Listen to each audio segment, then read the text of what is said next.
What's up, guys? Welcome to another episode of The Girl Who Talks Sports, the podcast where we talk sports and other girly things.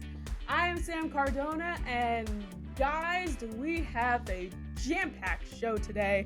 It is free agency frenzy time. We are going to get into all of what I know so far, basically. It is Tuesday at about 4 o'clock, so kind of waited to the end of the day to record, kind of got a feel for everything. So we're going to go over what we know as of right now. So if this episode comes out tomorrow and there's things that have happened that we're not talking about, I'm sorry, I can't tell the future.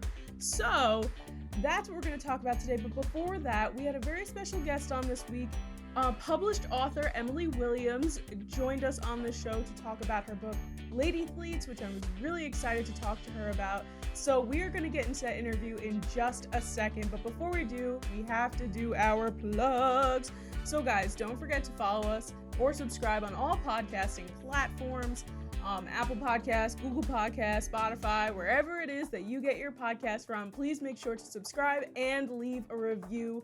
Those are super helpful to me.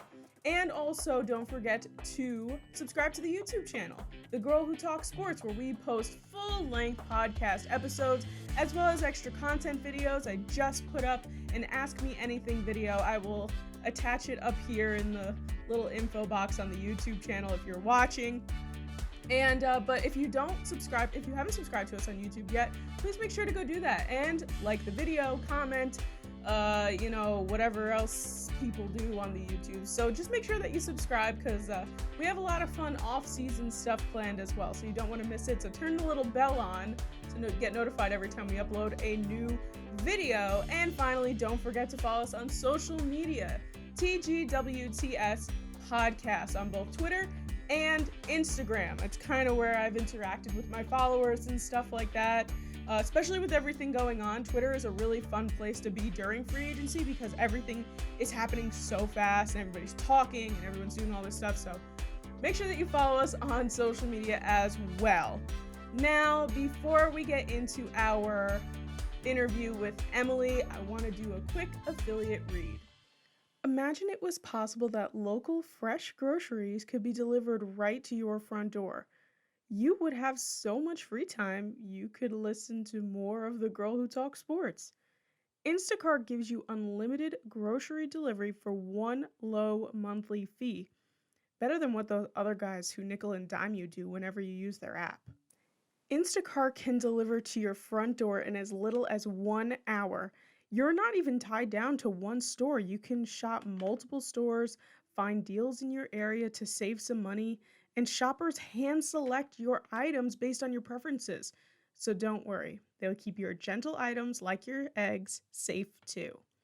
To start your 14-day free trial, click the link in the show notes so Instacart knows that you were sent by me, the girl who talks sports.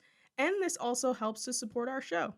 Instacart, never step foot in a grocery store again. All right, guys, so without further ado, let's get into our interview with published author Emily Williams. All right, everyone, we have a very special guest on this week on The Girl Who Talks Sports. We are joined by a published author for the first time ever, Emily Williams, who wrote this book here that I have finished, Lady-thletes, which is all about the trials and tribulations of being a teenage female athlete. Emily, thank you so much for coming on the show this week. No problem. Thank you for having me. I'm super excited to be here.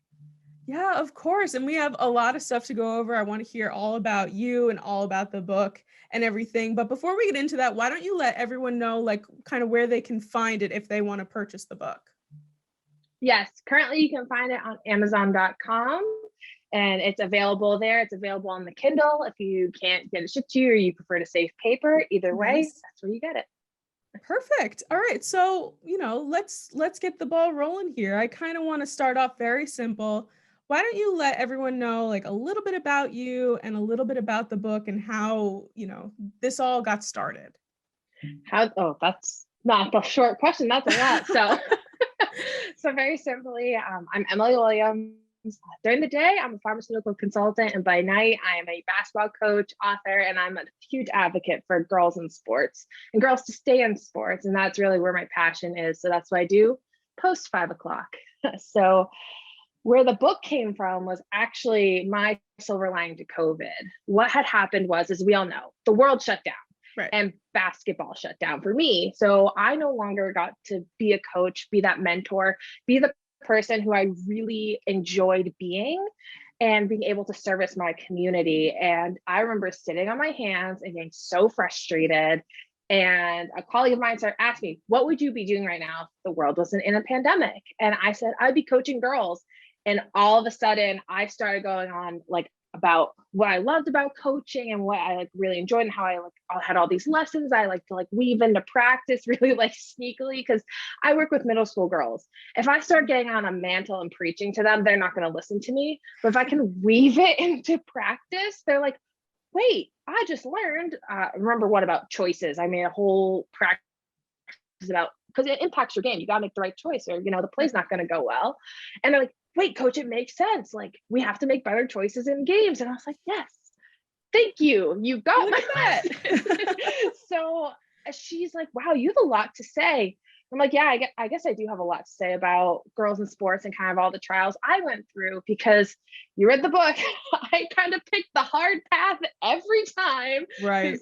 I'm stubborn. And I'm like, I know what's right. And through trial and error, I kind of figured it out. And my whole goal is to make my players' lives easier. So I was like, what if I wrote a book about how to make their lives easier to get the message out and to continue doing what was my passion, which really was enabling girls to feel empowered to continue their sport, because some of those lessons I hit could have easily totally derailed me playing basketball past middle school. I mean, there's some of them in there that if I didn't stick to my guns, I was like, no, this is what I want, I'm going to figure it out, I would have dropped out like every other girl that I know. And I know a ton of girls that drop sports, and statistically it makes sense. Girls are 6 times more likely to drop out of sports from middle school or high school than boys are. Oh yeah, so. Yeah. That is such a sad statistic, because it's so sad. It's because like the thing is, like I was an athlete up until college. Like I totally understand the feelings and all this. And while I was reading this book, I was like, oh my God, I wish I had some of this information when I was 14 or 15 years old, like getting into high school, because it almost is like a guidebook, which is great. And, you know, if one day I end up having a little girl or something like that wants to play sports, I'm definitely going to show her this book, because it's just almost like, okay, the way you like kind of organized it as well is really cool, because it's like, all right, here's everything that's going on, you know, and this is everything that I did wrong and what you should do. And, you know, and that's a great way to do it. And I like that you also got into other things like relationships with your teammates. Like people don't think about that. And there's also the idea that women are very catty towards one another, which is, you know, not the best thing to like teach young girls. So when you have a team and, you know, you explain the whole thing in the book, which is great. And I loved it so much. And I loved having this, like, I was like, wow, like this is exactly what you go through as a young girl, like growing, you know, you're growing up and, you know, you're getting pushed into these sports, which are, you know, girls don't play sports, quote unquote. That's always what people have said. And obviously, you know, it's changing. It's definitely on the up and up there. But what I also want to ask you, just like about the book in general, because I've never written a book. So like, I'm kind of curious what the process is like, you know, so you decided during COVID, like, hey, this is what, you know, I'm going to write a book about this. So did you just jump right into it? Like what is the process in actually writing and publishing a book? So that's obviously the big unknown. So my background's in math. I'm like a nerd. Putting a fluid sentence together was not my strong suit. Ask any of my English teachers. I told a few that I wrote a book, and they're like, "What? You did what? you wrote a book out of any of them?" And I was like, so I did a lot of research up front. Like, what's the methodology? And some people are very strategic, where they essentially organize their chapters and their like sections, and they have a whole outline. Some people are more like by the seat of their pants. And I kind of took a hybrid approach to that, where I knew what I wanted to write about. I knew I had the 5 lessons that I want to write about. And so I sat down and I essentially kind of wrote an outline without writing one, because I said to myself, if I can write an hour a day, because in about an hour, the average person can write 1,000 words. I was like, if I can write for an hour every day, it will come together. And so every section, every chapter, I would essentially start by just writing it front to back. And then I would go through every day and just expand on different sections. Like, okay, this is short. How do I make this longer? And so after about 6 months of going through that every day for an hour every day, that's how kind of the rough draft came out. Okay. And a lot of people are like, where did you find this hour? And I'm like, we're in COVID. I used to have a 4-hour commute every day. Right. And so instead of my 4-hour commute, I took one of those hours and turned it to writing. So a lot of people are like, you seem so busy. I'm a very busy person. I'm very active. So the fact I didn't have coaching, I don't have a commute. I can't go out and socialize. It's not like I can go to restaurants or go out with friends. So I felt like I had all this time. So dedicating an hour to me, I was like, that's easy enough. I have a bunch of them now. So that's how kind of the rough draft came about. And I had a very strict deadline. I was like, I'm going to be done writing my first draft, the front to back, by December 31st, 2020. And I'm done. Like, that will be the first draft, drop dead date. And then I contacted my editor and she picked it up from there. And every week she would go through about a chapter and a half or a section and a half and be like, all right, here's your edits. And she was really great. And so anyone who's writing a book, I recommend finding an editor that fits your style, because I interviewed a bunch of them. Like, I seriously called like a bunch of different people and asked, like, what's your style? How's your approach? Are you communicative? Are you going to hand it over to you? You're going to rip it apart and hand it back to me? What's your style? And hers was, I liked her style where it was, all right, you give me the book, I go through it, and then you give me feedback. So essentially every Monday I get feedback, every Friday feedback, I go through it, hand it to her Friday, she would go through it, and then by Monday it was just like a really great symbiotic relationship. So that was awesome. I think if I were to do it again, I'd have a second editor, just because when you get really close to your own manuscript, and my friends have told me this, they're like, you will miss things. Your brain will just automatically correct mistakes because you've gotten so close to it. And I think the first round, there were a couple like just formatting errors. And I think her and I both just got close to it. So it's actually, this is the second one that's been published of it, the second version. Oh, wow. Because there were like these little things that I'm just like, when I got my first copy, I was so excited. And then I read it and I was like, oh my God, there's like something's not capitalized, like little things that drove me nuts. So then I went through and fixed it again. But I was like, okay, next time, have a second editor kind of do that merciless, here you go, just make sure it's perfect and hand it back. Right. Kind of check. That's my lesson learned from this process. And then Amazon actually has self-publishing. So I just uploaded it to Amazon and they actually print it on demand, which I love. I prefer it not just being like, because the way traditionally happens with self-publishing is you send it off to a self-publisher, you buy like 500 copies. Right. And then you could wind up sitting on 500 copies of books and like not selling, not going to stores.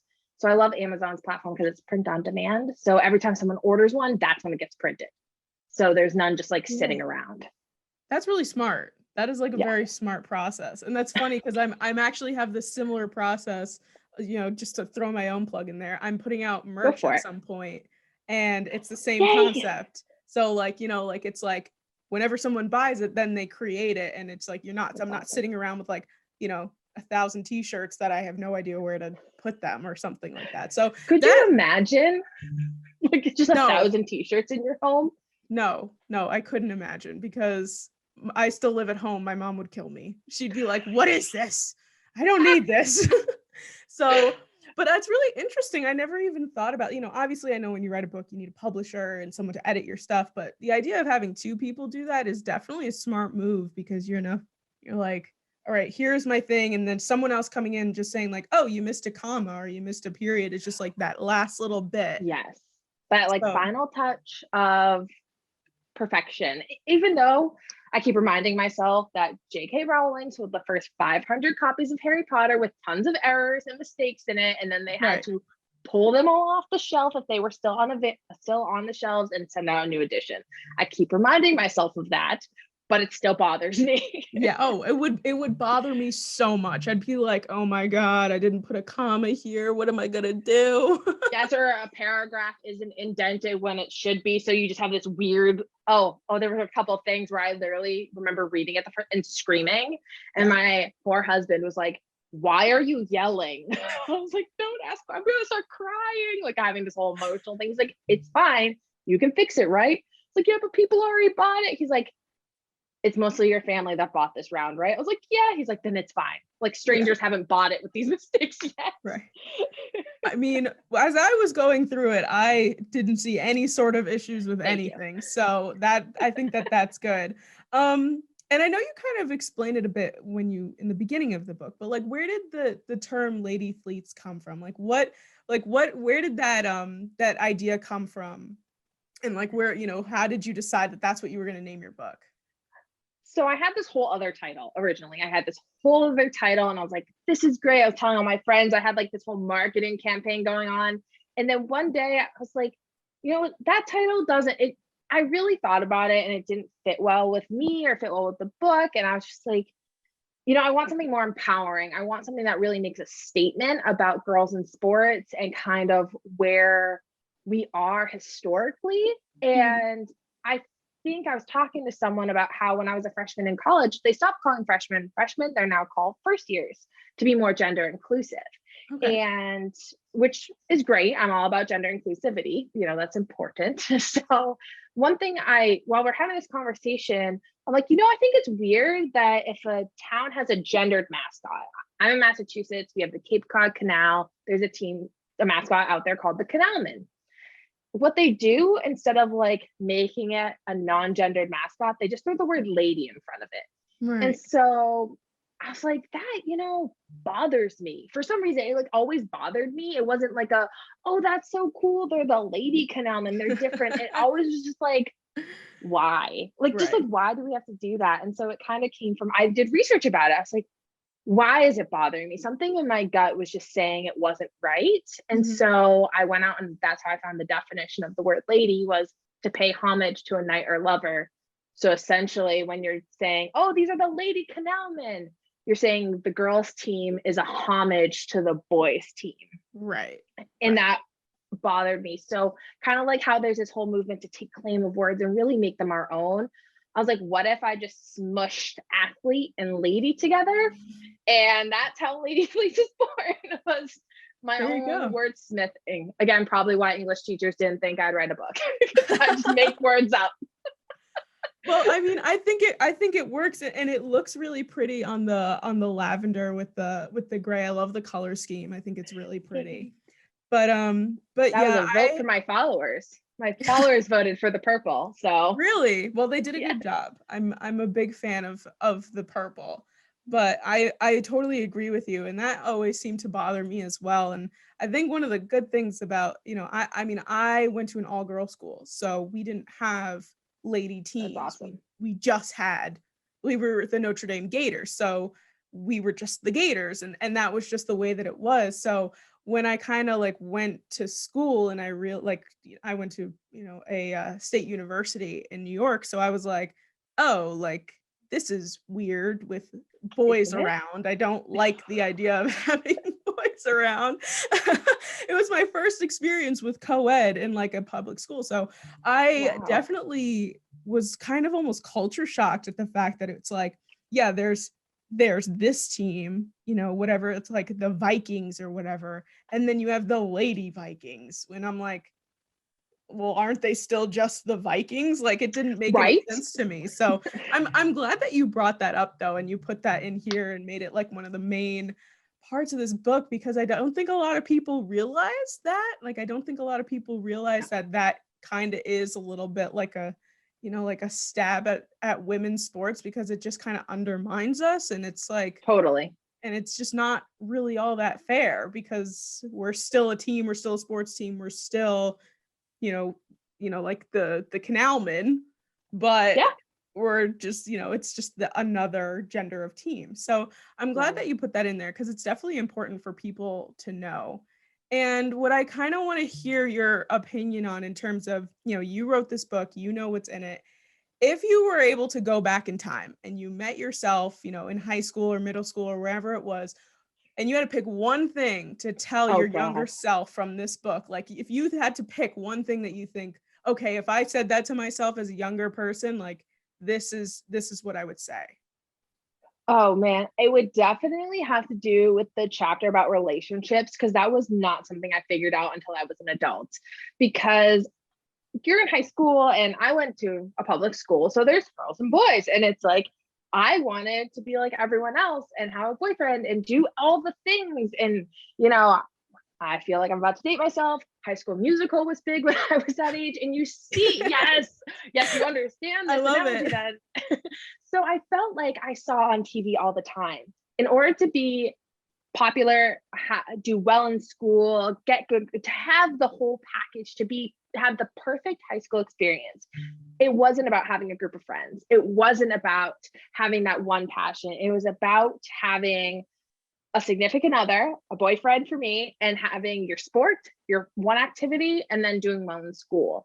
And I think what I would tell myself, being like, you don't need a relationship to have a great high school experience. Right. Because what I recognize, and I even reflect on it in my book, because I didn't realize it then, is that when I wasn't in a relationship, my grades were better. I performed better in my sport. I had more friends because I didn't have my energy going into a romantic relationship. And I think what I would tell myself, be like, if you want to have a boyfriend, that's fine, Right. but you don't need it. And I think I felt when I was 14 is that I needed it to be successful, and really that need drove it to becoming all consuming and draining from the other things I want to do well at. So I would Yeah. tell myself not to do that. Whatever that was, I'd say, don't do that. Oh, I think that that's very important, especially for young girls. I think that is one of the main things that, you get into high school and you're just like, oh my God, I need, I need a girlfriend. I need a boyfriend. I need somebody here to like, be like, oh, she's with somebody. Like she's got, Yes.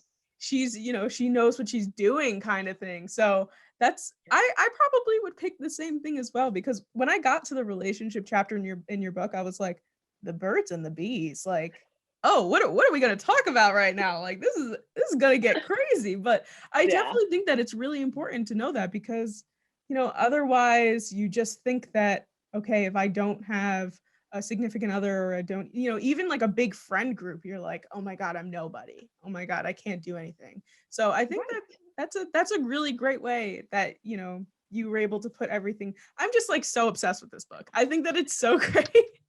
I think that everything you Thank put in here you. is such a good lesson, especially for young girls. So I'm really glad that you put this book out. Thanks.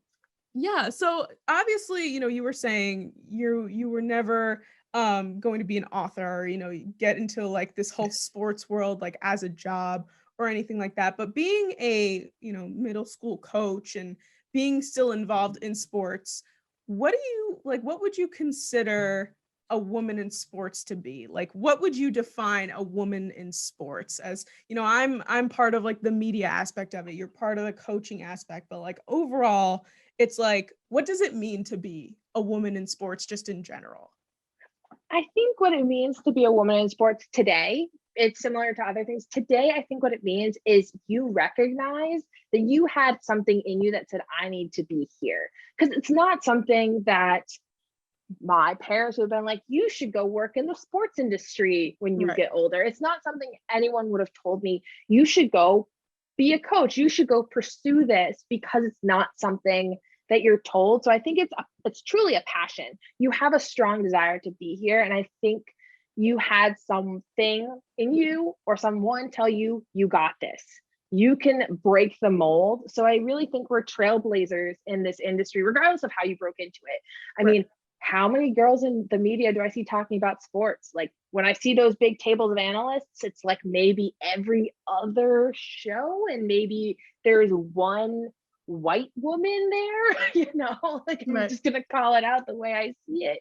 You Yeah. don't see you don't see any women, and especially women of color, in this industry. And so I think any woman that steps into it, you're a trailblazer, you're making a name for other girls, and you're paving the path for the future to really break into it. So I always equate it to when I was younger. Again, I told you I have a math degree and like I'm in like science. So it's like that movement the women in STEM movement when I was a girl, Right. seeing all these women suddenly being like, I want to do this. I feel like we're kind of that version for the next generation. And I think that's the best way I can summarize it.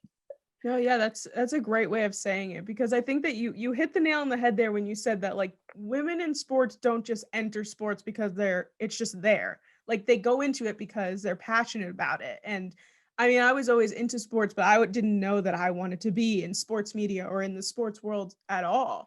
And then when I got to college, I kind of realized that. And I remember kind of expressing that to my dad, like, listen, I really think that this is my career path. And he was like, that's great. Like, I love that for you.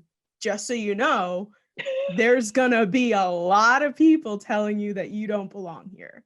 And I'm like, exactly. Okay, let them tell me that. Like, who are they gonna say? Like, I can't be here? Like, nope, I'm here. I'm showing up. I don't care. So that's definitely, women in sports are there because they're so passionate about it. And, whether it's, starting a podcast or being a coach or, anything in the sports world, they're not just doing it because it's just a gig for them or like they just happen to know about it. Like, I think that's a really good way of putting it.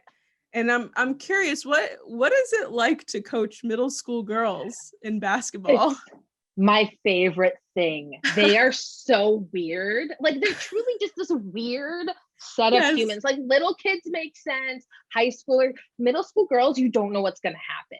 Ever. You just don't.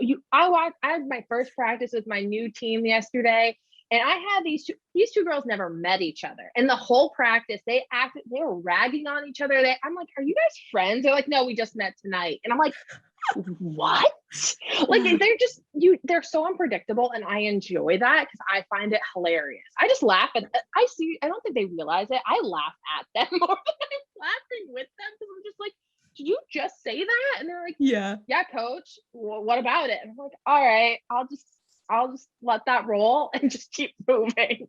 But no, I think I enjoy it, but it's definitely one of those things where people say, like, the teachers, like, how can you teach middle school? They're so brutal, they're so mean. It's like, you just have to kind of step back and observe for a little bit before you can jump in with your opinions, because they're not super receptive to, I don't want to say, like, I don't want to curse, it's your podcast, but like, people who are really hard on them, like, they're not super receptive. If you come in there like swinging chairs, they're just gonna reject you. You have to kind of come in calm and just let them have their space. Like, I always say the first 2 practices to parents are evaluation.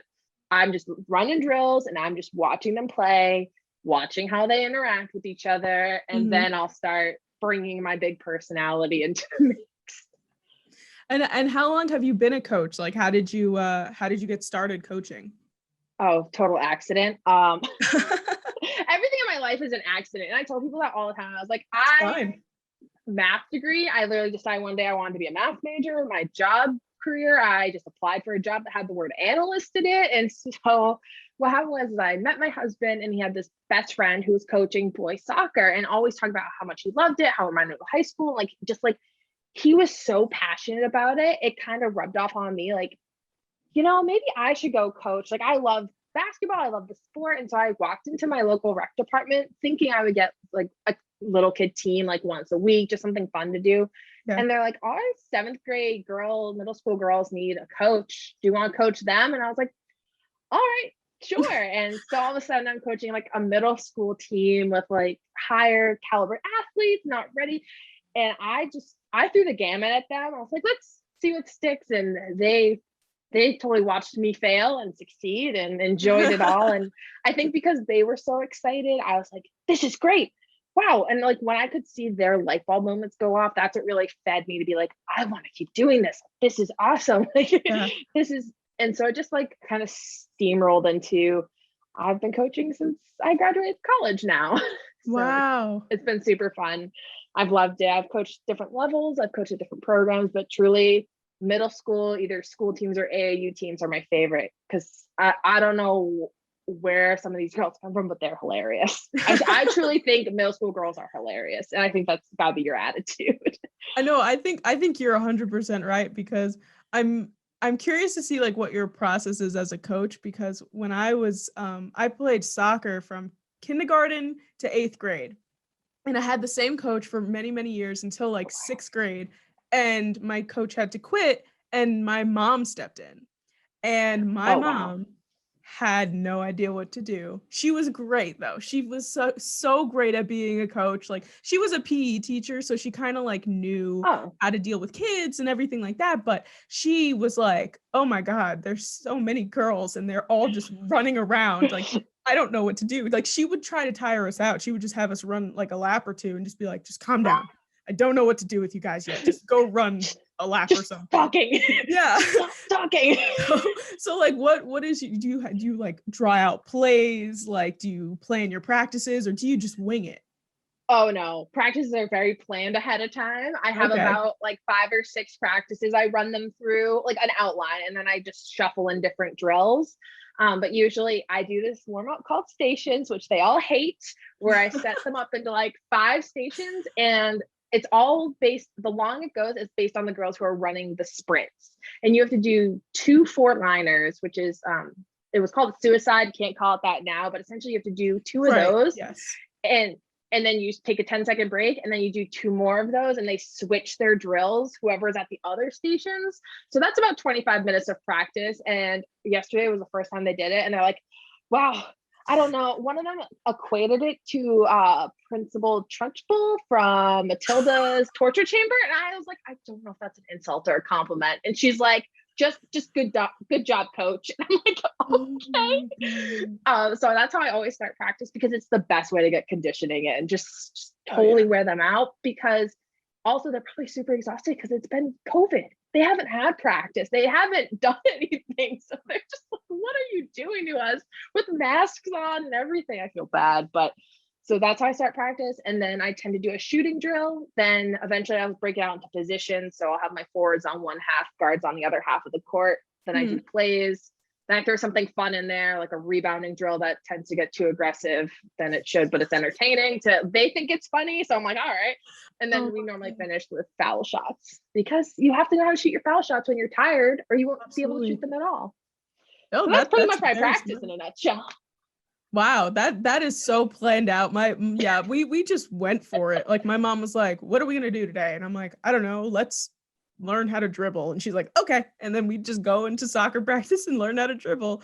But no, that sounds great. And that beginning, I was like picturing it in my head, that conditioning workout, and I'm like, "Oh my God, I'm out of breath just thinking about that." Like I could just imagine. Oh man, I felt bad after a point because like one group didn't there because there was a volleyball court on top of the basketball court, so they were doing the volleyball court lines, which adds an extra run in, and I'm just gonna let you guys do it because you're getting extra running in, Yeah. but I don't know how to correct you because I'm like, just touch the black line.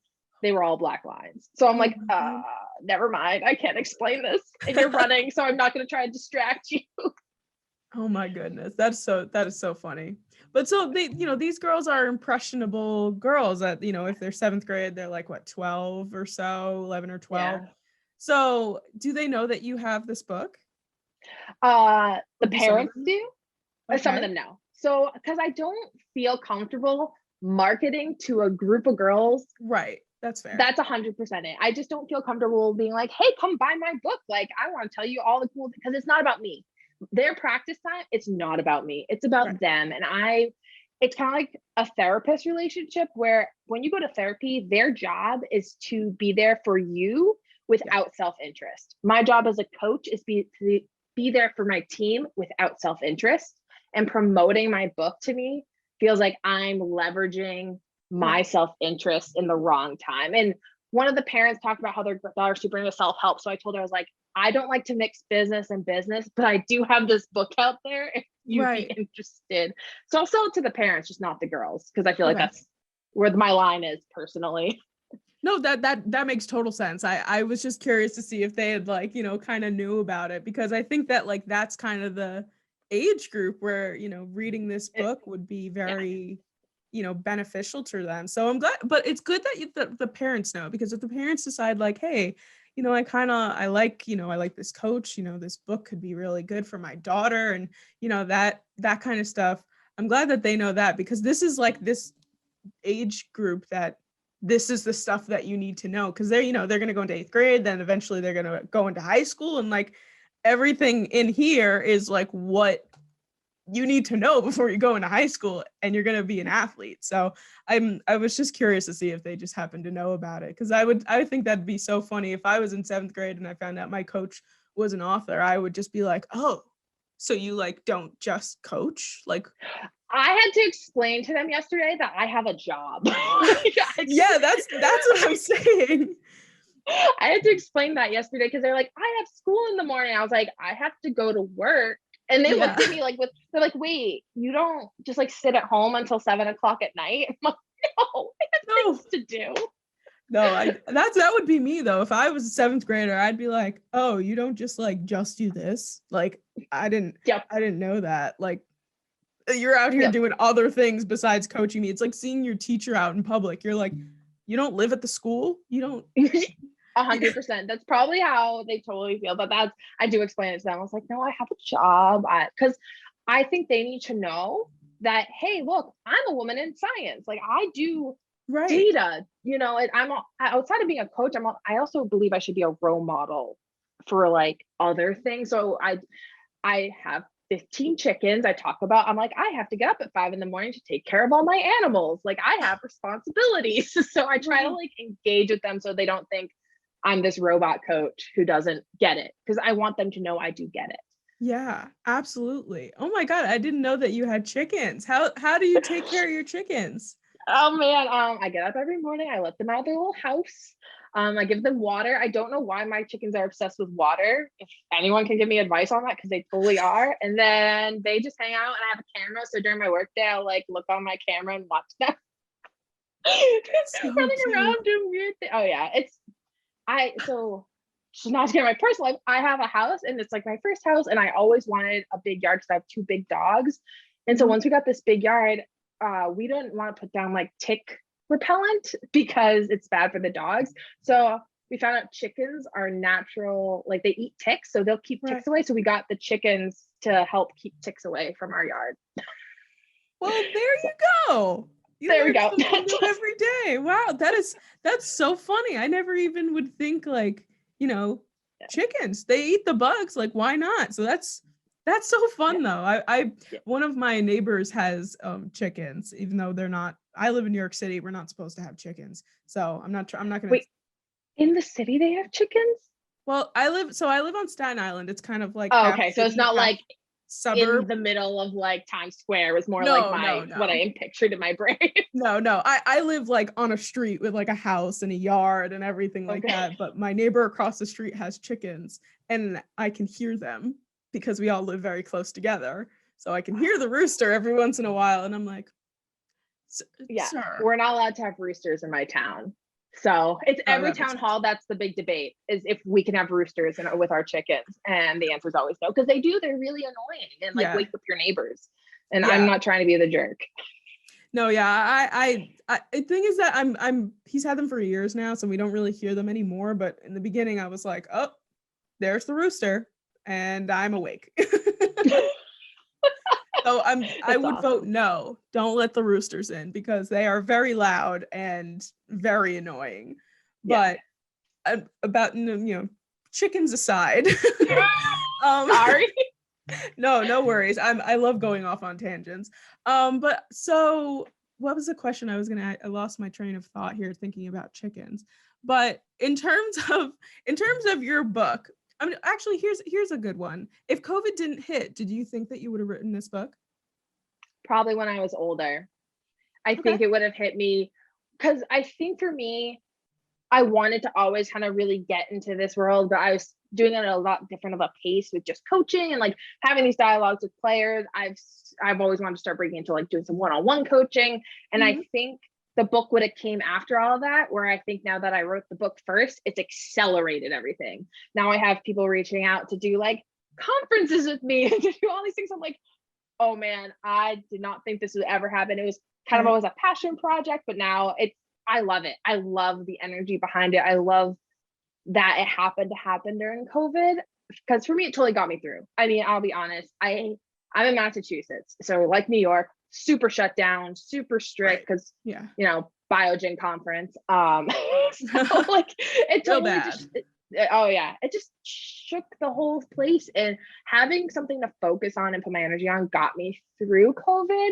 So I don't know if I would have had the same amount of excitement and energy behind it if COVID didn't happen. I probably would have written it. I might not have done as much like reaching out and marketing and all this other exciting stuff I'm doing because of it. Probably would have happened eventually, maybe just not at like 25, 26 years old.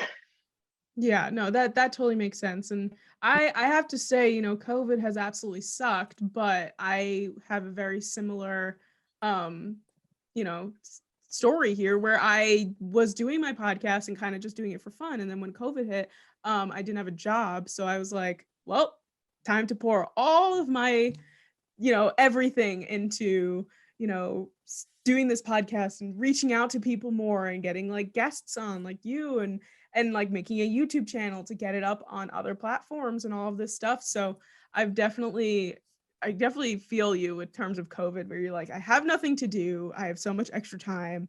Let me make it productive. And it turned out great. It turned out great for you. It turned out great for me. COVID sucked, but I think a lot of good came out of it as well, you know? So what I was going to ask was, do you think that you are going to write anything else? Or do you think that this is kind of like a one and done kind of thing? No, I think, and my dog decided to join me I now. just, He decided if you want to play up here. So I think the next thing that I would love to write would be essentially the opposite, but now for coaches, and essentially flip the script, right? I've written about what to do for girls, and I think I'm having all these conversations with coaches on how do I have this conversation with my players? How do I tell them about relationships and dealing with mean girls? Because that's what I have a lot of coaches ask me about, because in that book, I do talk about a scenario I went through where my coach didn't know how to handle it. yes. To him, it didn't feel like it was his problem because the problem was in the school hallways, not on the court. And so he didn't see it. He didn't know it until I started crying one day, being like, she's being so mean to me. And he's like, Yeah. I don't know how to fix that because it's not within his four walls. And so I have a lot of coaches after I've written about it saying, hey, I read your book. How do I deal with this? Like, how do I have that dialogue? So I'm thinking maybe the next step would to flip the script and be like, okay, coaches, you have this problem happening on your team. What are you going to do? And then how do you work through it? And I've dealt with it. I talk about how I actually accidentally created a divide in my team without even realizing it. Totally innocent. It became my bench against my starters. They totally separated and it just became nasty, and they started blaming each other like, you guys didn't do this right. And I'm like, whoa, whoa, whoa. We don't talk to each other like that. Right. And so I had to break down that wall by taking them. And then from there, I had to do this thing. I called it the warm and fuzzies, where an hour before a game, I set them all in a big circle and I was like, we're all going to say something nice about each other. And it has to be genuine or I'm gonna be mad. I just like had to like put my foot down. Then we did trust falls and we did all these other things. And it wound up working out where I broke that barrier down, but I created that. It wouldn't have been there if I didn't always separate my starters from my bench players in practice. Because naturally I wanted them to start working with the girls who they're going to work with on the court so they could learn to feed off each other's energy. But I created a divide by doing that.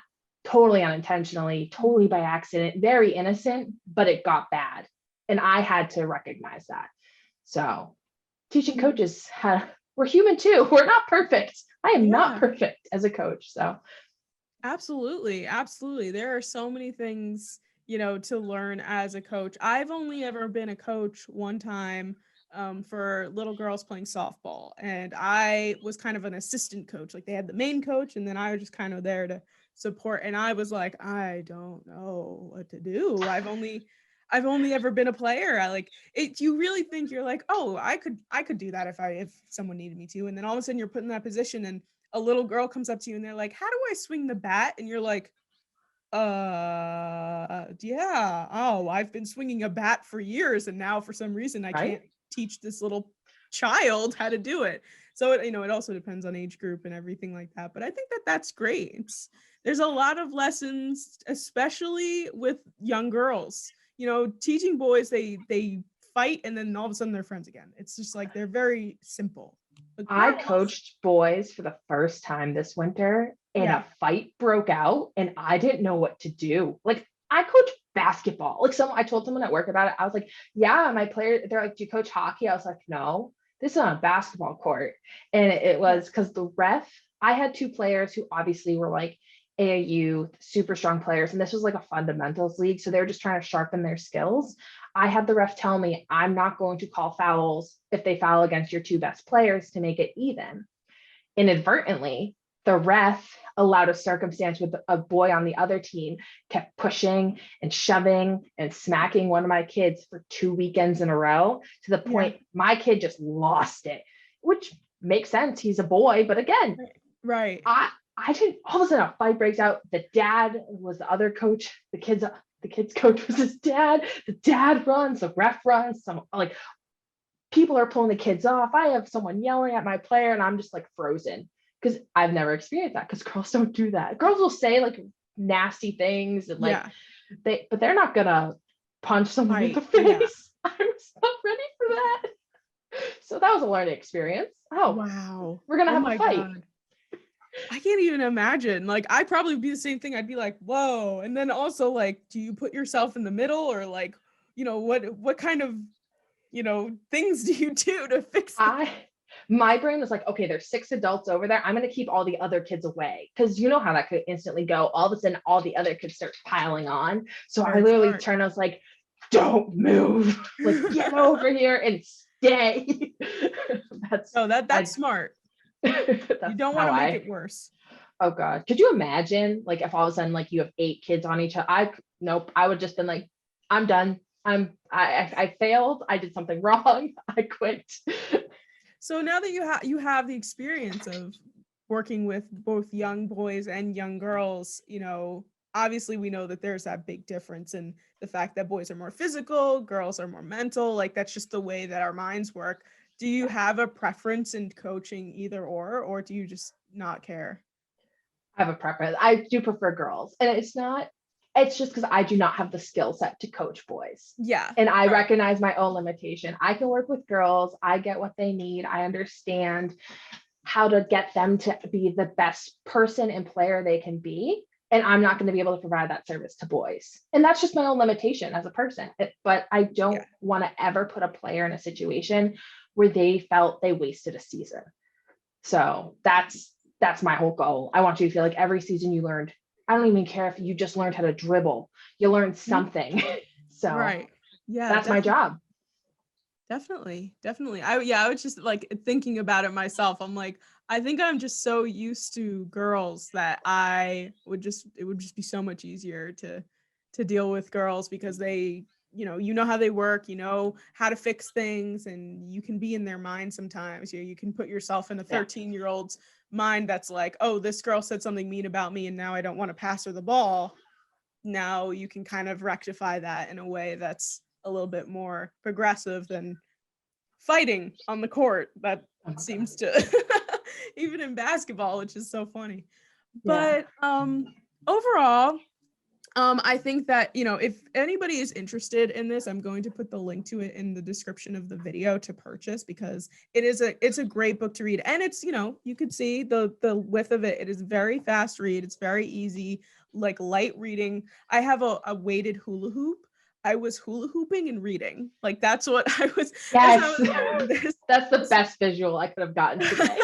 My mom walked in and she was like, what are you doing? Like, I was like, I have to read this book, Mom. Like, I'm doing this interview. So very, very good book. Overall, Emily, thank you so much for coming on and talking about it. Why don't you let everyone know one more time where they can find it, and you can, you know, let people know where they can find you on social media as well. Yeah. So again, the book is available on Amazon. You can just type in the word Lady-thletes. You can also find me on Instagram at Coach Emily Williams. I try to post a bunch of different stuff to keep that positive vibe going through my platform. So if you want to hear some other advice or just things that happen throughout my day, come check me out there. Yay, yes, and she recently put me on her Instagram, which I was so happy to see. So if you'd love some inspirational, especially during right now with Women's History Month and everything like Yes. that, check Emily out on Instagram. Purchase this book. It is fantastic. And Emily, thank you again so much for coming on and talking about it. I really appreciate it. No problem. Thank you for having me. Yep, of course. All right, everyone, we are going to go back to our regular scheduled podcast programming. I know one of the best decisions I've ever made was to start this podcast. And I'm sure some of you have thought about starting one as well. But the question is always, where do you start? Buzzsprout is the best and easiest way to start your own professional podcast. They've already helped over 100,000 people launch their own podcast, including myself. They can get your podcast on every major podcasting platform. They provide you with your very own podcasting website, audio players to drop in other websites, detailed analytics, tools to promote your episodes, and so much more. Buzzsprout also publishes new blog posts, podcast episodes, and YouTube videos every week. To start your very own podcast and get a free, yes, a free $20 Amazon gift card, click the link in the show notes. Buzzsprout will know that you were sent by me, the girl who talks sports, and help support the show. Buzzsprout, the easiest way to start a podcast. All right, guys, I hope that you enjoyed that interview with Emily Williams. It was great. We talked all about her book and everything. Highly recommend reading it if you are interested. Okay, but we have a lot of stuff to go over today in terms of free agency and extensions and who's on what team and what money they got and what does this mean for the team. It's a lot. So that's what we're mainly going to be doing for the rest of this show, as well as our Tea Time segment, which is free agency frenzy related. So we have a lot of things to discuss. So let's just hop right into it, shall we? So let's start off with I kind of, the way I characterized this was I have 3 teams who made a lot of moves that are interesting and would mean 1 or 2 things for the team, so on and so forth. And then I have just like others, like miscellaneous, just players going to teams, players getting extensions, and that kind of thing. So what I want to start off with are 3 teams that I wrote down with a lot of different moves that went on with them. So the first one that I want to talk about is the Saints. So if you guys haven't heard, I mean, I know that a lot of people were expecting this, but Drew Brees is officially retiring from the NFL. I put out on my Instagram this week, I pulled it from the episode where the Saints lost to the Bucs in the divisional round of the playoffs.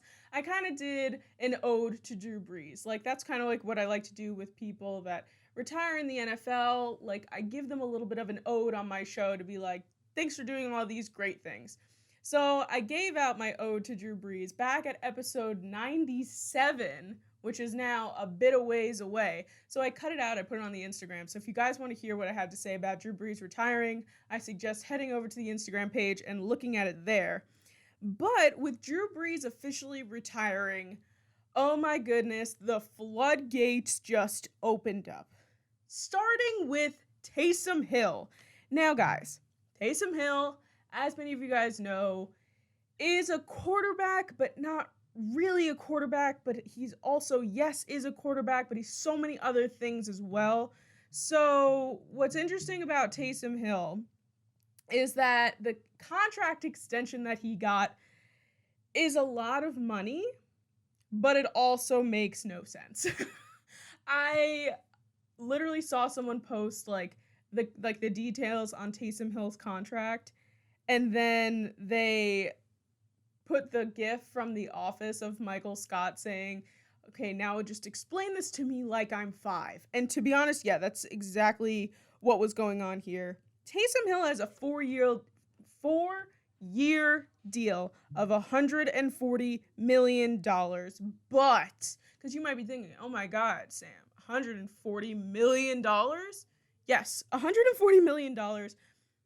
And the thing was, when I first read that, I was like, oh my God, that is only $20 million less than what Dak Prescott got last week in this huge blockbuster situation and contract and everything like that. So I was very confused I was like, how did Taysom Hill, I know that he is an asset, I know that he's important and everything, but $140 million? But the catch here is the fact that all of the years are voidable. Like, basically, this money means absolutely nothing. It was just to put cap space for the Saints and a bunch of other things. So basically, Taysom Hill is not making $140 million, but he kind of is because that's his contract. But, like, he's also guaranteed only, like, a couple million. I don't really know. So Taysom Hill gets this extension. Then we have the other side of the quarterback situation in New Orleans, and that's Jameis Winston. So Jameis Winston was just given a contract for 1 year, $12 million, which, you know, makes a lot more sense in terms of contracts and stuff. But now what has come out, and this is what's spicing things up a little for the Saints, is that Sean Payton, the coach of the Saints, is expecting a basically fight for the starting quarterback position. He wants Jameis and Taysom to just kill each other on the field to see who ends up winning the starting quarterback job, which is absolutely bonkers to me because it sounds like a fight to the death almost. Like, okay, well, we're just going to throw you two in the ring and see what happens. And then whoever comes out not dead will be the starting quarterback for the Saints. Yay! Congrats! So this is going to be interesting, and I'm definitely going to keep an eye on it because when Sean Payton, well, okay, so obviously, as you guys know, Drew Brees had a whole lung situation and the ribs and everything, so he was out. And Sean Payton actually named Taysom Hill the starter of the New Orleans Saints when he was out, which surprised me. I was really surprised. I thought that Jameis Winston would definitely be the starter because while Taysom, you know, does these wildcat plays and does these amazing things, he is like also a tight end. He gets hit a lot. He is like built differently. So I really thought Jameis Winston was going to be the starter here, but instead they ended up putting in Taysom. So the fact that that happened has me thinking that, like, you know, it makes total sense that Sean Payton wants these guys to just fight it out because he doesn't even know. Like, maybe Jameis is doing great with the Saints. You know, I know we saw him struggling with the Buccaneers, but also there was stuff with his eyes and he got LASIK surgery and all that other stuff. But the thing is that Taysom is such an asset to Sean Payton, and I think Sean Payton really likes him. And I think that he likes that he's not just like your average quarterback. So it's going to be interesting. It's going to be really interesting to see who ends up winning the starting position for the New Orleans Saints because at this point in time, I have no idea. I think it's just a free-for-all. I think it's just to throw them in the octagon and see what happens because between the money, between the contracts, you know, anything is possible at this point. Things are going out of like so crazy and so out of control that I'm trying to wrap my mind around everything. But that is what's going on with the New Orleans Saints right now. Next on the list here, we have the Tampa Bay Buccaneers. Because with the Tampa Bay Buccaneers, Tom Brady is never going to die at this point. Like, not that I want him to die, but I feel like he's going to be playing football till he's like 75 years old. Because Tom Brady just signed technically another very technical technical contract extension, but also voidable things are going on. I'm sorry, I'm sitting on my chair wrong. I have to fix myself. So Tom Brady signed a 4-year contract, but technically 3 of those years are voidable. So technically the only year he's going to be playing through is 2022. So he's going to play this past year, and then he's going to play the next year after that. And then after that, I think that basically they can void it out. But also, like, maybe they don't void it out. Maybe he plays forever. Maybe he never dies. So he's getting this. So basically it's a $2 million, 2-year, $50 million contract extension for Tom Brady. So I saw that and I was like, oh my God, next year's going to roll around. The Bucs are going to win another Super Bowl. That's my prediction at this point. Then we saw Robert Gronkowski gets an extension, a 1-year, $10 million extension, which again, just solidifies the fact that with those two in the same team, another Super Bowl is definitely on the way. And then the thing that I was waiting for, the last shoe to drop for the Buccaneers, is the fact that they signed Shaquille Barrett. They re-signed Shaquille Barrett for a 4-year, $72 million deal. That was kind of what I was wondering about, because when they franchise tagged Chris Godwin, it was basically between him and Shaq Barrett. So I was like, okay, now what's next for Shaq Barrett? Are they going to keep him? Are they going to let him go? Are they going to, what's going to happen with the fact that Godwin just got franchise tagged? And their response was $72 million. So pretty great here for the Buccaneers. But what I really want to get into, and what I was just spending all of my Monday on, which I'm sure many people were also spending all of their Monday on, was the ex of Tom Brady. And that will be Bill Belichick and the New England Patriots, because, oh my God, talk about, like, treat yourself, like from Parks and Rec. Treat yourself. Bill Belichick said, I am better than you, Tom. I don't need you anymore, Tom. We can win a Super Bowl without you, Tom.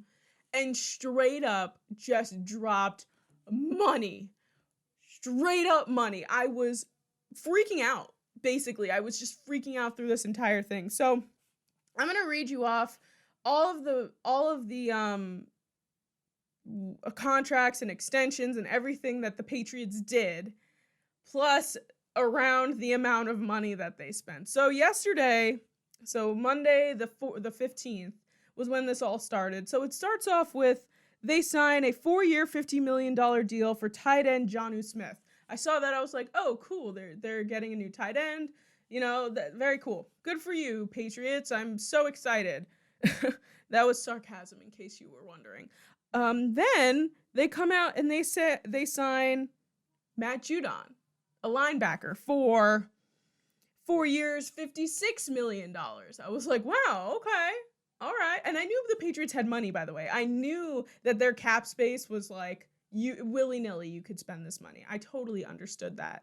So I was like, okay, wow, that's great. Good for them. Then they sign defensive back Jalen Mills for a 4-year, $24 million contract. And I was like, okay, another one. Okay. All right, so Bill is just out here just... This is also so weird for the Patriots. This is so weird for them. They don't ever do things like this in free agency. Bill Belichick really said, screw you, Tom. We are getting the band back together without you. And he's developing this team. Then, we're not even done yet, people. Then we sign I'm saying we like I'm part of the Patriots organization. Patriots signed wide receiver Nelson Aguilar for a 2-year, $26 million deal. Now, within the span of 1 hour, Bill Belichick literally swiped the credit card and said, thank you, next, and spent $146 million. Now you're like, oh my God, $146 million is a lot of money. But guess what? He did not stop there. Let's keep going, okay?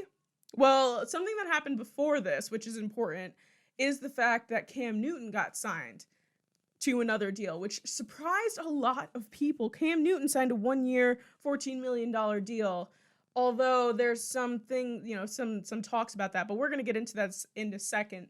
This morning, I woke up to tight end Hunter Henry gets signed to a 3-year, $37.5 million contract. And I'm like, someone check in on Bill, because he is feeling himself. He is out here just like, I got this. I have my credit card. I'm the GM. I can do whatever I want. Swipe, swipe, swipe, swipe, swipe. And it's just spending a buttload of money.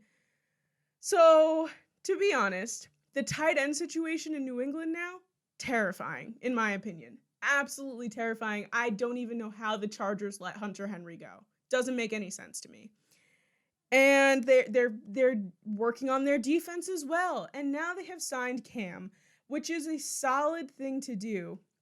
After they did it, I realized how smart of a move it is, because the thing is, Cam Newton, with him signing to somewhere else, a lot of people were talking about his ego and how it was like, okay, Cam Newton is not going to want to be a backup, right? He's not going to go to a thing and they're going to be like, okay, well, we can sign you, but you're going to back up this guy or this. So that wasn't going to happen. But smart old Bill Belichick came out here and signed him to a 1-year, $14 million deal, which is significantly more amount of money than he made last year, which was, I think, about $2 million, I think, something very small. But at that point, Cam Newton was desperate and needed somewhere to go. So, Cam sees this money, Cam sees this contract. He goes, yes, coach is giving me another shot. I got this. I'm going to come out, be the best Patriots quarterback, whatever. But the whole thing here is that this is not a guaranteed starting job. The Patriots, as we know, work weirdly in the draft.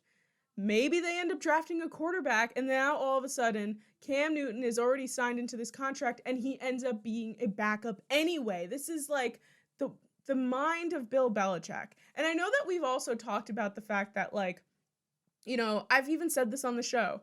It was always, was it Tom or was it Bill? Like, who was it that made this Patriots dynasty? And I'm going to say, I'm pretty sure what I said was in the past, Bill is the brains and Tom was the guy who was able to make Bill's, like, vision come true. That's how good Tom Brady was. Tom Brady is the greatest of all time, and I don't think that you can argue that anymore. But the whole thing was that I'm pretty sure what I said, unless I said it just like in passing and not on the podcast, but Bill and Tom together was what made that team great. Now, Tom Brady going to the Buccaneers and winning another Super Bowl is very telling because you're like, well, look what happened, Sam. Like, look at Tom Brady right now. And you're absolutely correct. But he was also given so many tools, as well as tools that he was familiar with, such as Robert Gronkowski. So Tom Brady's an excellent quarterback. Tom Brady is the GOAT. Tom Brady is everything, and he brought the Buccaneers to another Super Bowl. There's no denying that. But Bill Belichick is not a stupid man. Bill Belichick is a very intelligent coach, and I have the utmost respect for him. But, like, the fact that he did not have the tools to make it as far as Tom did, obviously, because he was dealing with Cam, and Cam was coming off of surgery, and he's dealing with Julian Edelman, who is old. Like, Bill realized, he's like, I can't be working with all of these tools that don't fit in with one another. So this is what Bill is doing now. He's getting the tools that he needs to make the team what it was before. So I can't write Bill Belichick out of the equation. You can't ever write Bill Belichick out the same way you can never write out Tom Brady, which is why I picked the Bucs to win in the Super Bowl before it happened, because I was like, this is Tom Brady. This is the 10th time he's going to the Super Bowl. You can't write him out. So same thing with Bill Belichick. So before I go on too much of a tangent about the Patriots, that is what's going on right now. And with the fact that they have so much money, Bill he wants to do what he wants to do. He's spending money left and right. Robert Kraft is probably like calling him up like, excuse me, William, what are you doing? And he's like, shut up, Robert. I know what I'm doing. You gave me the credit card. You can't take it back now. Ha ha. Hangs up the phone. Like, that's what I picture it going on in my head. Just bonkers. Just absolutely bonkers. I'm throwing my things that I don't need on the floor. It is just crazy. So that was like the main thing I really, really wanted to just vent out to everyone, because this whole free agency with the Patriots blew my mind on Monday. And it was like, and then we woke up to Hunter Henry this morning and I was just like, he's not stopping. This is insane. Technically, free agency doesn't even start until the 17th. So this is before free agency has even started. So what I just had an idea for, I might put out a separate YouTube video if more crazy things happen. So I don't want to wait until next week to put out a new episode. So that's definitely what I'm going to do. If there's a lot more free agency stuff that happens after the podcast goes out, I'll create a video and I'll put out another video with all the other stuff that's going on before next week's episode. All right, so make sure that you guys look out for that. Now, let's get into talking about some of the other people and miscellaneous players and contracts and all of that stuff that just went down. Something that just happened, like, fairly recently, within the hour. was Leonard Williams. So Leonard Williams made a 3-year, $63 million contract with $45 million guaranteed for the New York Giants. This doesn't surprise me. I was expecting this to happen. However, the amount of money makes me sweat. I I am kind of perplexed at the fact that there's that much money in Leonard Williams, but it is what it is. And I was, again, I was expecting after they franchise tagged him that there would also be a long-term deal in the mix here, cap space and this and that, blah blah blah. So good for Leo. I'm proud of him. But we just also got rid of Dalvin Tomlinson, which was a big move for us. He went to the Minnesota Vikings, which is sad because a lot of people, I even like Dalvin Tomlinson. A lot of people in the Giants organization were big Dalvin Tomlinson fans. But unfortunately, we can't keep Leonard Williams and Dalvin Tomlinson. We just would be bankrupt. We wouldn't have any money. It would be impossible to do. Okay, some other people that got some paid monies and also some new homes, some new teams. Someone who doesn't have a new team but has some monies is Aaron Jones, running back Aaron Jones for the Packers. He was a free agent. I was kind of expecting him to go somewhere else. I had read a whole article about how he might end up going to the Jets, which was very interesting to me. And also figuring, Frank Gore is the running back for the Jets, and he is quite up there in athlete age. So I was kind of expecting them to sign somebody else, but Aaron Jones was not that person. He made a 4-year, $48 million deal with the Packers. So Aaron Jones making money. Somebody else making money, especially for his position. Kyle Juszczyk is staying with the San Francisco 49ers. He signed a 5-year, $27 million deal. He's a fullback. That's not really money that you see in that position often, but he's so good at his job that the 49ers were like, you know what? Here's $27 million. Enjoy. Some other people that also are staying with their team is outside linebacker Von Miller with the Denver Broncos. He signed his option. There was a $7 million option that the Broncos ended up signing. This is a bit surprising to me because I think Von Miller is kind of tied up in some legal issues right now. I read a whole article about his I don't know if she's his girlfriend or his fiance or just the woman who's having his baby or something along those lines. There was some text messages that were released that said some very interesting things. I don't want to repeat a lot of them. They're kind of vile, but definitely if you're interested to look that up. Yeah, Von Miller, I was kind of upset to read all of that because Von Miller seemed like a really cool guy with his glasses and his chickens, but you don't really know these people. You're not friends with them. So, but Von Miller is staying with the Denver Broncos. So there must be something going on with them that they know about that we don't know about. That seems like it is the right move to continue on having Von Miller on their team. Now there's two people that are going to different teams. One of them is exciting. One of them is not so exciting. I'm just talking about it because it's the Giants and it's confusing to me. The Giants just signed Devontae Booker, a 2-year, $6 million deal. Now, Devontae Booker is a running back. I don't know why we're signing a running back. I don't know if, the only thing that makes sense to me here is the fact that it might save us money because we have, obviously, Saquon Barkley. He just got hurt, but his replacement this past year was Wayne Gallman. And Wayne Gallman did such a good job, and I really wanted to keep him around. However, what I'm thinking of right now, as I'm talking it out, is the fact that Wayne Gallman, because he did so well this year, might be looking for more money. And he's also maybe doesn't want to back up Saquon Barkley when he comes back from his injury. So signing Devontae Booker maybe was the better option because it's only $6 million. So cap space with the Giants right now is super important. If you guys haven't seen it, I put it in my link tree in my social media bios. I was on Big Blue Avenue last week where we talked all about this cap space, free agency, everything New York Giants. So I'm pretty sure it's still in my link tree if you guys want to give that a watch to hear my full, just going over everything New York Giants with everything that's going on. And finally, the thing that just absolutely blew my mind is the fact, oh my God, Ryan Fitzpatrick. Ryan Fitzpatrick is a Washington football teamer. Why? Ryan Fitzpatrick is on the Washington football team, which is terrifying to me because I don't want anyone else to be good in the NFC East because I'm kind of in this feeling that the Giants are going to be the winners of it next year, even with, I don't care if a Cowboy fan comes at me right now. It's just like, well, Dak's coming back. And I'm like, Dak just got a bunch of money. Like, that doesn't change your team at all. You also have no money now to get anything that you need, like a defense or an offensive line. Like, come on, think. Use that noggin that I know that you all have.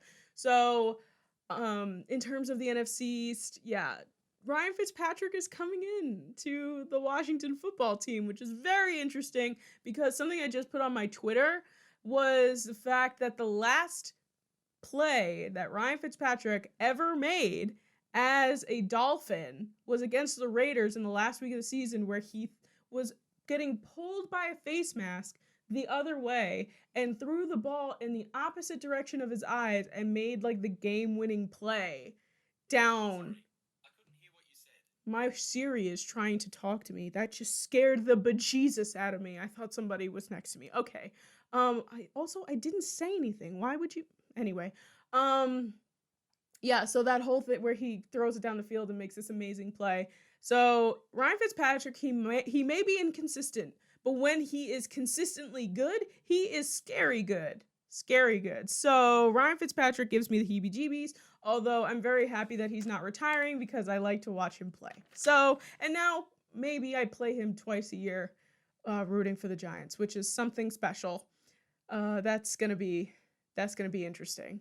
Also, there are also still talks that Washington is looking at Sam Darnold still, even with Ryan Fitzpatrick there, which would make a lot of sense because Ryan Fitzpatrick is the best backup quarterback you can have in the league, basically, because whenever he shows up, like, they just do well. And then also they'll take out their new starter, aka Tua Tagovailoa, and put in Ryan Fitzpatrick instead. Like, it's just, that man is an enigma. So that is what's going on in terms of other deals, major deals. Like, I feel like I can't go over everything. But one more thing that I just want to mention really quick. Oh, two more things. One of them is the fact that Kyle Long has come out of retirement, which is very interesting. He's not going to be going back to the Bears, however. He's been looking at the Raiders and the Chiefs. So I love the Long brothers, both Kyle and Chris. Love them. So it's really cool to see Kyle back in the mix here. And speaking of the Bears, they're in QB talks right now with Andy Dalton. Like, he's in the mix over there with everything going on. They just got rid of, they've officially released Mitch Trubisky.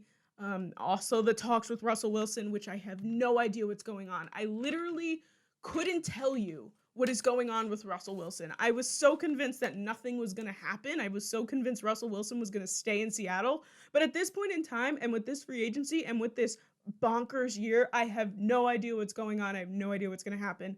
Russell Wilson may or may not be a Chicago Bear. And if he is, I have to have Andy Hopper, host of the Brew Party podcast, on this show to talk about it because that would be bonkers. Just absolutely wild.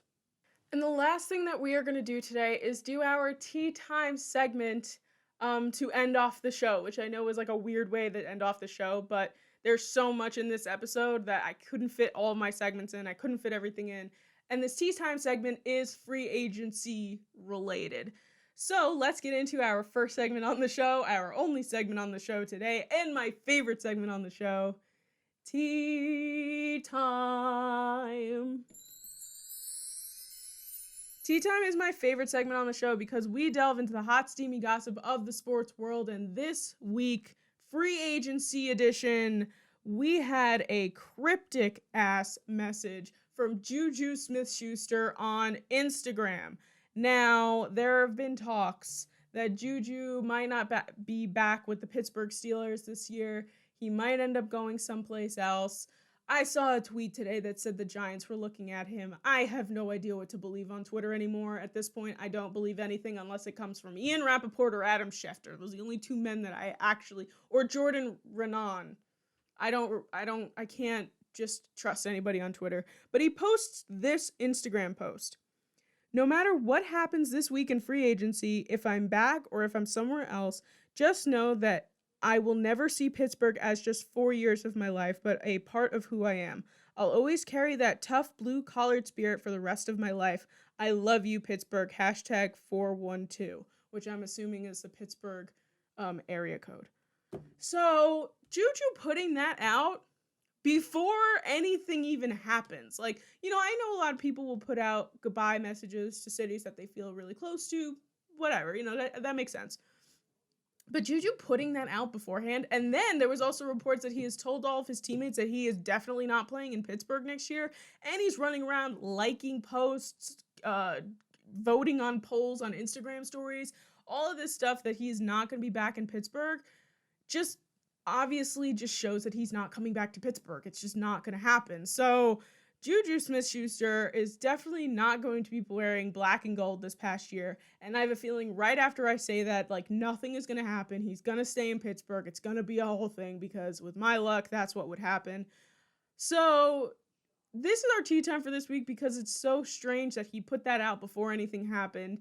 And the fact that he's told people he's not coming back, but also he's like, if I come back or if I stay, I don't know. Like, it's so mental and confusing. And then he also posted stuff on his dog's Instagram page, which Bougie is the cutest thing I've ever seen in my whole entire life. He's this little French bulldog. I absolutely love him. I follow him on Instagram. He is so cute.